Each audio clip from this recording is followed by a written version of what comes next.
महायुतीच्या उमेदवारांना साताऱ्यातून मोठं मताधिक्य देणार आमदार डॉक्टर अतुल भोसले. सातारा जिल्ह्यातील शिक्षक आणि पदवीधरांची प्रलंबित शासकीय कामे तातडीने मार्गी लावण्यासाठी कराडमध्ये भाजपाच्या वतीने सेवा अभियान कार्यक्रमाचं आयोजन करण्यात आलं. या कार्यक्रमाला भाजप आमदार डॉक्टर अतुल भोसले आणि भाजप प्रदेशाध्यक्ष आधर रवींद्र चव्हाण यांचे स्वीय सहाय्यक संतोष साखरे उपस्थित होते. शिक्षक आणि पदवीधरांच्या विविध प्रश्नांवर यावेळी चर्चा करण्यात आली. तसंच येणाऱ्या शिक्षक आणि पदवीधर मतदारसंघ निवडणुकीत महायुतीच्या उमेदवारांना सातारा जिल्ह्यातून मोठं मताधिक्य मिळेल असा विश्वास आमदार डॉक्टर अतुल भोसले यांनी व्यक्त केला. पदवीधर आणि शिक्षक मतदारसंघातील कार्यकर्त्यांसोबत विविध प्रश्नांवर सकारात्मक चर्चा झाली. धोरणात्मक प्रश्न मार्गी लावण्यासाठीही विचारमंथन करण्यात आलं. येत्या निवडणुकीत महायुतीच्या उमेदवारांच्या विजयासाठी सातारा जिल्हा मोठं योगदान देईल असा विश्वास आमदार डॉक्टर अतुल भोसले यांनी व्यक्त केला.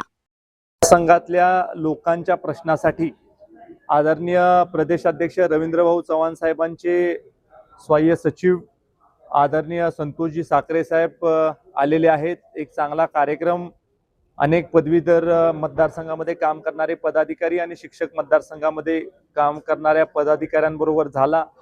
अनेक प्रश्नांच्या विषयी चर्चा विचारविनिमय झाला. शेवटी शिक्षक मतदारसंघामध्ये काम करत असणाऱ्या लोकांचे जे शिक्षकांशी निगडीत प्रश्न असतात ते कधी कधी किरकोळ स्वरूपाचे असतात. ते प्रश्न लवकर सुटावे, त्याला गती मिळावी. त्याचबरोबर धोरणात्मक प्रश्न जे राज्य सरकारच्या पातळीवरचे असतात ते प्रश्न सोडवण्यासाठी देखील विचारमंथन झालं. निश्चित ह्या दौऱ्याचा फायदा या दोन्ही मतदारसंघामध्ये काम करत असणाऱ्या विविध जाणकार कार्यकर्त्यांना गती देण्यासाठी होईल आणि येणाऱ्या काळामध्ये सातारा जिल्हा हा महायुती सरकारच्या पाठीशी आहे. आणि त्याचबरोबर शिक्षक मतदारसंघामधला आमदार निवडून देण्यासाठी, पदवीधर मतदारसंघामधला आमदार निवडून देण्यासाठी खारीचा वाटा हा सातारा जिल्हा उचलेल.